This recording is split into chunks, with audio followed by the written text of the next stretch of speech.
Hola, buenas tardes. Gracias por compartir un programa más conmigo en casa y hoy con dos invitados que estoy segura les va a gustar. Uno es un excelente colega y amigo, pero excelente no solamente por su fase profesional y académica, sino también por la tarea humanitaria que realiza, que ahora nos va a contar en breve porque acaba de llegar del Chaco, de mi provincia. Y luego con un invitado extranjero, con un ingeniero en biomedicina que nos va a hablar de un equipo que sirve para medir los defectos que tiene el ojo y mejorar así su cirugía de catarata o si usted tiene queratocono. Así que quédese ahí y acompáñenos, por favor.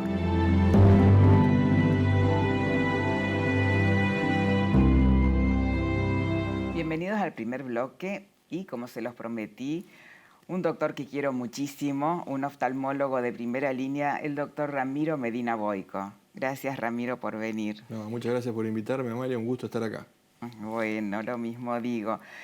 El doctor Medina Boyco es especialista en cirugía refractiva y catarata, autor de numerosos trabajos científicos, presentador en varios congresos, pero como les dije, su actividad académica, su actividad profesional siempre despunta en todo lo que hace Ramiro, pero acaba de venir de mi provincia, del Chaco, de realizar algo que realmente te ennoblece, Ramiro, con un grupo de colegas de acá y de allá, de Resistencia también, ¿no es cierto? Sí, se organizó una campaña para operar pacientes con bajos recursos Sí. en el Chaco Impenetrable, en Nueva Pompeya.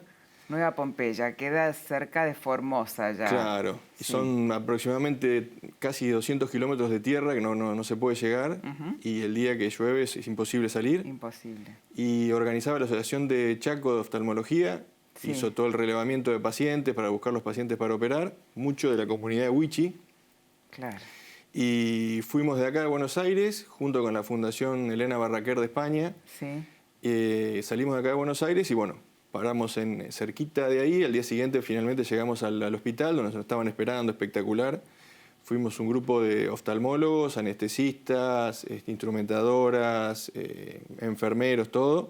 Y más todos los oftalmólogos de allá de Chaco, que nos estaban esperando. Qué lindo. No, bárbaro. Qué lindo. De acá fuiste con los doctores Valvecchia, Gerardo y Juan Irungaray, ¿no? Juan Irungaray, y después el grupo de anestesistas, instrumentadoras de la clínica de Gerardo Balvecchia del Centro de Ojos Quilmes. De la clínica de Gerardo. Exacto. Y allá, contanos, ¿con quiénes estuviste? Estuvimos con Mariana Salom, con Sebastián García, Sí. que hay muchos compañeros que han quedado del Hospital Santa Del Lucía. Hospital Santa Lucía. Sebastián, el esposo de Eva Garcés. Les mandamos un abrazo a Sí. todos. ¿Quién más?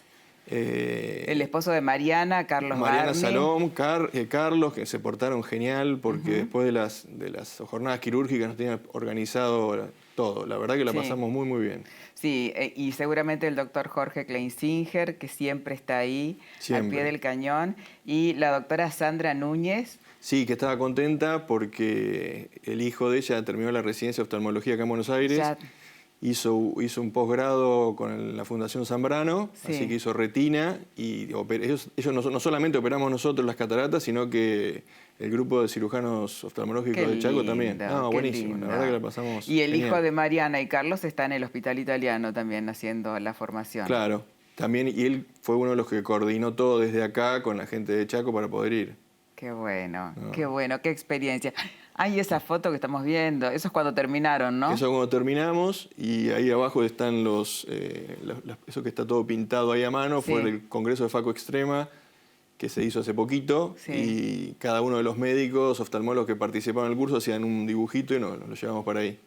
Qué ahí bueno. Estamos todos los que ayudaron estaban ahí, desde el enfermero, todos. Fue muy, muy lindo. Qué bueno. Contame, ¿qué te trajiste vos de eso? Porque más allá de operar a la gente y de poder devolverle la vista, porque la catarata es una de las pocas patologías que te podés quedar ciego y es totalmente reversible. Claro, es una causa de ceguera reversible.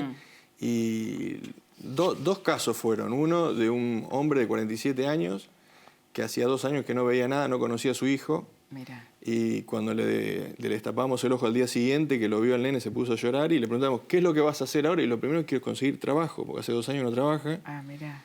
Y después otra señora, que me tocó operarla a mí, Wichi, no hablaba nada de castellano, entró con un traductor. Sí. Y también ciega hace años, le operamos un ojo y vino el control y no lo podía creer, que veía la mano, que no se podía manejar sola, es autoválida, o sea, venía siempre de la mano de alguien porque no veía nada, pobrecita. Qué lindo. Eso es bárbaro. ¿Cuántos días estuvieron, Ramiro? Mira, salimos un lunes y volvimos un jueves. Lo que pasa es que son 1.450 kilómetros que lo hicimos en camioneta, porque de otra forma no se puede llegar. Trasladando equipos, instrumental. No, con un tráiler, o sea, 3 camionetas con todas las cajas llenas, un tráiler enorme para trasladar llevábamos desde los equipos de facomulsificación, que es el aparato que usamos para operar, sí, hasta esterilizadoras, los lentes intraoculares los llevamos nosotros, las lámparas de hendidura para hacer todo. O sea, es montar como si fuese un hospital oftalmológico allá. Claro. Y después venía gente que estaba con nosotros, que eran españoles, que habían venido, pues están firmando un documental de la fundación. Entonces habían venido justo de Congo, que habían estado haciendo otra expedición, y ahora de Argentina, y en 15 días se van a Marruecos. Mirá vos. Así que no, buenísimo. Qué lindo, qué lindo. Bueno, ahora hablamos un poquito de las preguntas que nos llegan siempre, sí, de los pacientes. ¿Hay alguna edad especial o algún requisito en particular que uno tenga que cumplir para dejar de usar anteojos, para operarse y dejar de usar anteojos? Hoy para dejar de usar anteojos depende mucho de la edad que tiene el paciente y depende mucho de la graduación que está usando, ¿sí? Y qué es lo que quiere el paciente. En los pacientes jóvenes, menos de 30, 35 años, lo que se usa más es el excimer láser, sí, que es para corregir miopía, astigmatismo, hipermetropía, que es una cirugía que se hace en los 2 ojos, bilateral, una recuperación rapidísima, pero está limitado con la graduación que tiene el paciente y obviamente con los estudios prequirúrgicos. Claro. Si tiene una graduación muy alta, por ejemplo una miopía de 12, 13, ya va para una lente intraocular, que como si fuese una lente de contacto intraocular. Hay diferentes modelos, ICL y PCL, conservando su cristalino. Después de los 50, 55 años, ya ahí se puede jugar con o láser o ya cirugía sobre el cristalino. Cristalinos transparentes que decimos nosotros, claro, porque todavía no tienen cataratas, y ahí se puede poner un lente que corrija la miopía, el astigmatismo o la hipermetropía, o están las lentes multifocales que también corrigen la visión de cerca.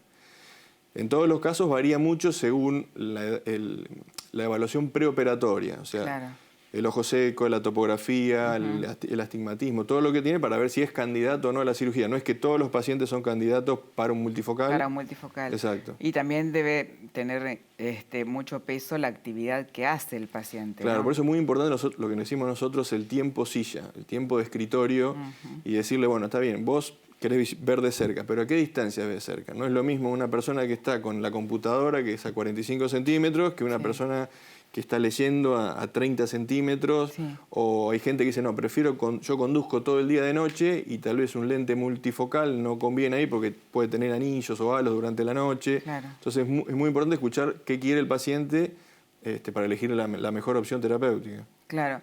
¿Todos los pacientes se quejan de los anillos o los halos a la noche? ¿Eso pasa siempre?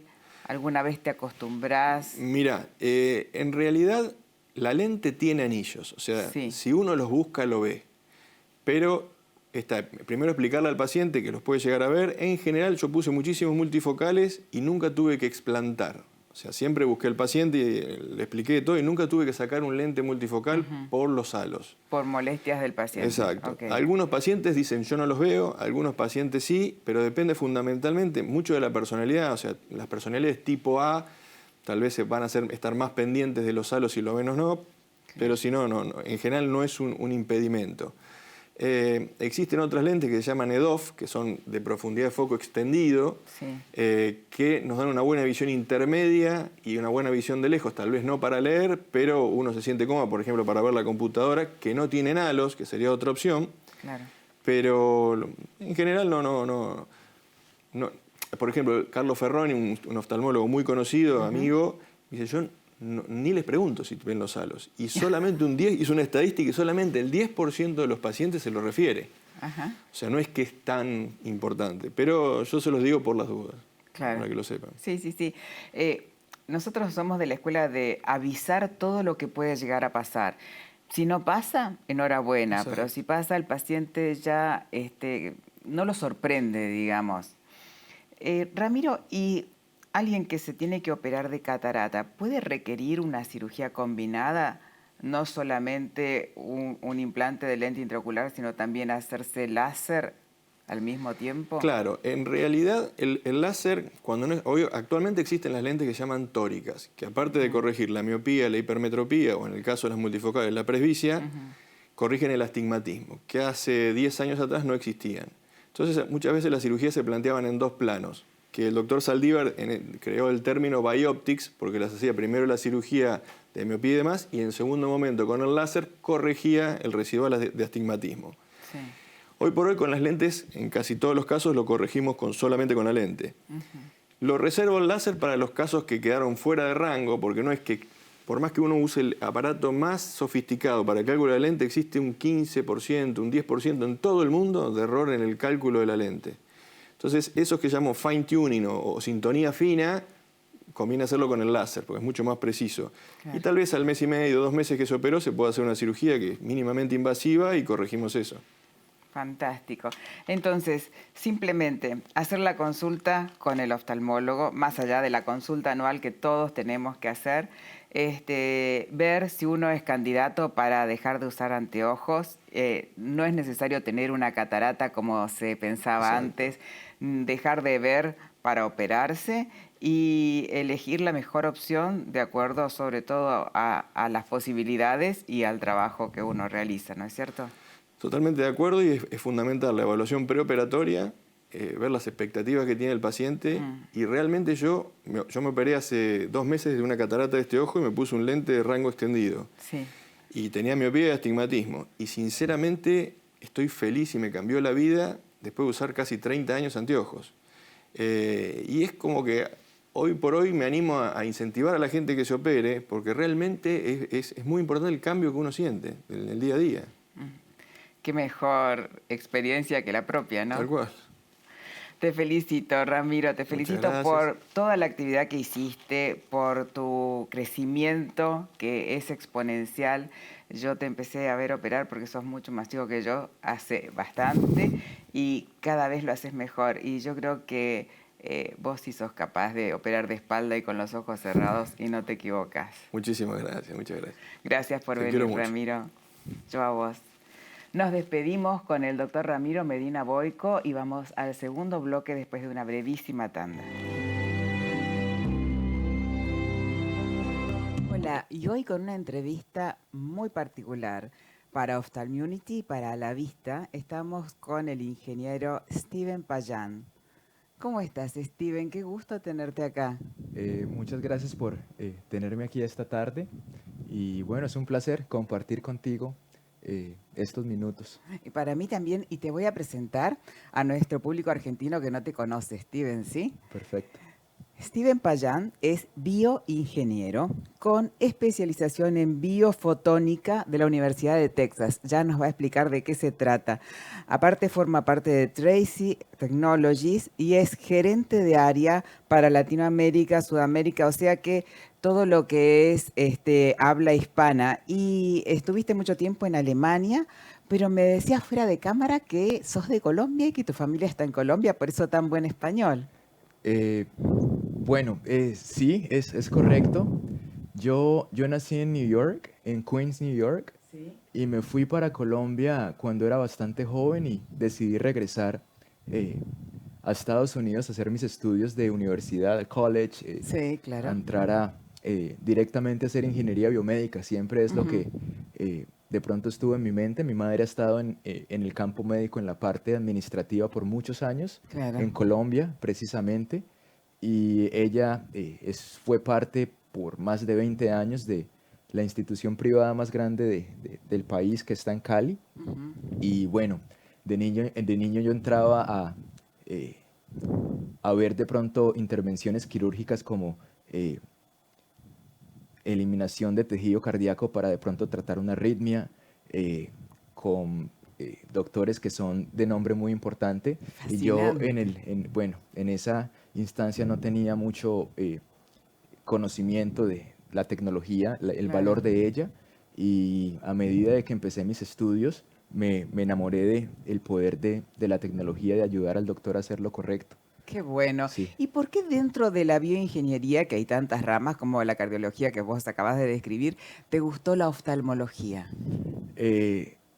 Yo diría es el plan de Dios conmigo, Ajá. para serte muy sincero, porque todo se alineó de manera muy perfecta para tenerme hoy donde estoy, ayudando a los oftalmólogos con lo que es ciencia.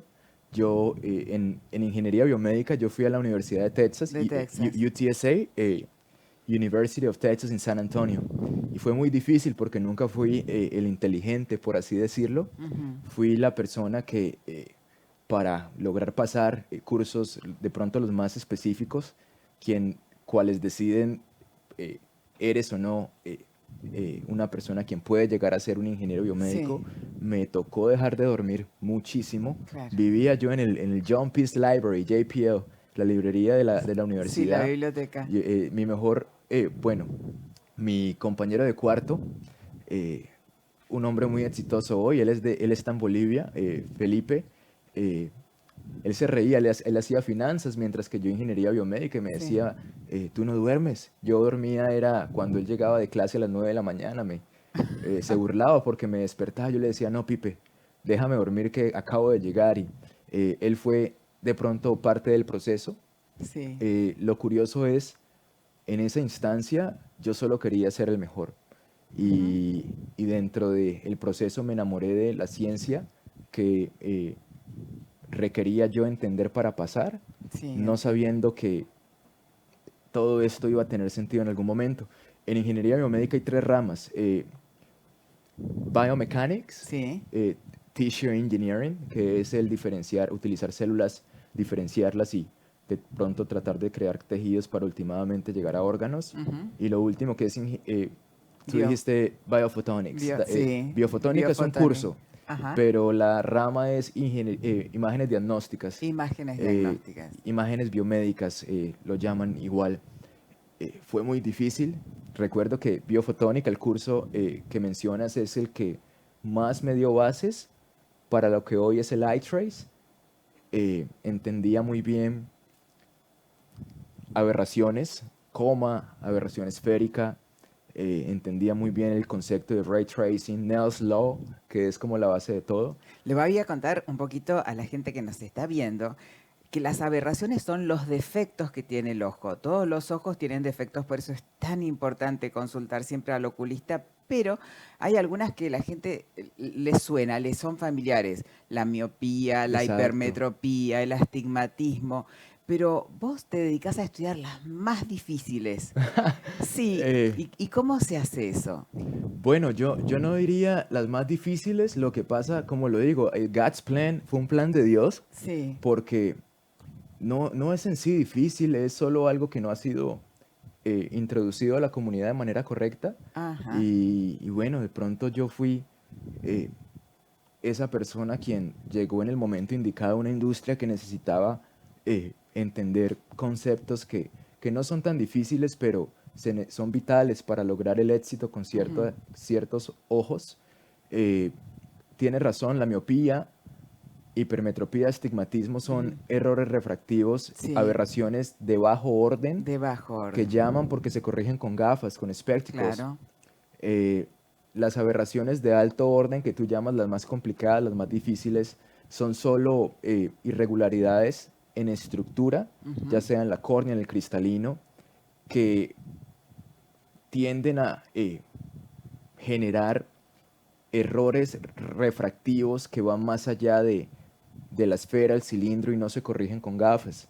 En el caso de la córnea, un queratocono, una degeneración marginal pelúcida que tiende a darte un coma, una aberración de alto orden, que es la más importante porque es la que pasa central, y pacientes de 60 años hacia arriba tienen una pupila pequeña, y el coma es lo que de verdad queremos entender. La mayoría de casos es esta aberración que de pronto molesta y de pronto no sabemos identificar qué la está causando. Claro. En el plano del cristalino, un paciente con presbicia ya de 50, 60 años, Sí. de pronto el cristalino transparente, pero llega el paciente donde el médico oftalmólogo, doctor, yo no veo y el cristalino se ve muy bien en estructura, transparente, pero de pronto ese coma, que en la coma lo causa una ectasia, en el cristalino lo puedes ver por un tilt, un lente de pronto no paralelo al iris, un poquillo a un ángulo, y te causa esa misma aberración por la estructura de este sistema óptico del cristalino. Entonces es algo Claro. que yo en la escuela entendí muy bien y no tenía ni idea que todo esto se trasladaba a lo que era La el ojo humano, el práctica, globo claro. ocular. Y hoy es un, como te digo, es un plan del más allá. Decime Sí. una cosa, Steven, y este tipo de estudios que le daría al oftalmólogo la capacidad de otorgarle una visión de excelencia o mejorar muchísimo la calidad visual del paciente, ¿son estudios invasivos, estudios dolorosos para el paciente? No, no en lo absoluto. Ok, Este equipo en sí, lo que lo hace bastante único es que tiene una tecnología patentada propietaria de este, eh, que duplica el principio físico natural que utiliza el ojito humano para interactuar con luz blanca y formar una imagen real invertida en la retina. Este equipo envía láseres, es irrelevante, pero un frente de onda de 785 nanómetros en una luz infrarroja que no dilata pupila. Entonces, al tomar el examen, la pupila es totalmente natural, no dilatas Claro. con droga midriática, llega el Claro. paciente, apagas la luz, envías muchos lacercitos. Cuando tú estás viendo un objeto a distancia 6 metros más allá, ese objeto tiene muchos puntos de luz que entran por la pupila sí, para poder que la retina forme la imagen de ese objeto que está a distancia. exacto. Este equipo replica ese principio, envía muchos Muchos haces de estímulos luz, luminosos, ¿cierto? sí, Y lee qué tipo de imagen es la que se forma en la retina del paciente. Ahí termina la medición. Esto nos permite una medición muy precisa de cualquier ojo. claro. Pupilas pequeñas, grandes, con altas irregularidades, cero dolor y bastante rápido para lograr entender función visual, cómo el paciente ve. Sí, También te explica dónde lo puedes llevar, el potencial visual. claro. No solo eso, te explica los riesgos que de pronto vas a someterte si dices sí a tratar de llevar al paciente esa calidad visual ideal. O sea que como conclusión podríamos decir que es un equipo que hace un estudio que todos los oftalmólogos que tratan pacientes con patologías corneales, con queratoconos y hasta algunos tipos de cataratas lo deberían Estás utilizar, en lo correcto, ¿no? ¿sabes? Yo no sé si esto es correcto decirlo en cámara, pero Sí, yo me decilo. eduqué fue en ciencia y es lo que Sí, me gusta. Yo casi no disfruto muchas cosillas, aparte de lo que es de sentarme a aprender un poco más. a estudiar, a investigar. Dentro de la oftalmología conocí héroes, quienes admiro, respeto y veo en ellos lo que quiero ser como hombre algún día. Qué bueno. Y bueno, yo, yendo con lo que dices, estoy completamente convencido que cualquier cirujano de segmento anterior Sí, necesita esta tecnología para ser exitoso con un porcentaje de ojos que si no tenemos esta información, el espectro, el rompecabezas le va a faltar una pieza. claro. Y estaríamos de pronto diciéndole sí a un tratamiento para mejorar, no 100% seguros. Esto nos explica un poco mejor eso de verdad lo que está pasando y esto es lo que debemos hacer para mejorar. Claro, Sí, es darle mayor calidad visual exacto. al paciente con el uso de la tecnología y cero invasiva, cero dolor para el paciente, cero molestia. Exacto. Así que si usted o un familiar suyo tiene queratocón, tiene un trastorno corneal, o simplemente se va a operar de catarata y no está seguro, qué mejor que pedir por este estudio a su médico oftalmólogo, ¿no? Exacto. Bueno, y nos despedimos con esta entrevista que para mí fue espectacular con el ingeniero Steven Payán, y espero que para él también lo disfruté mucho y entendí las aberrometrías, estos defectos visuales que son tan difíciles de entender. Gracias, Steven. Gracias a usted, gracias a todos y Amalia, un placer. Igualmente, y espero verte en Buenos Aires pronto. Dios mediante, me encanta Buenos Aires. Ok.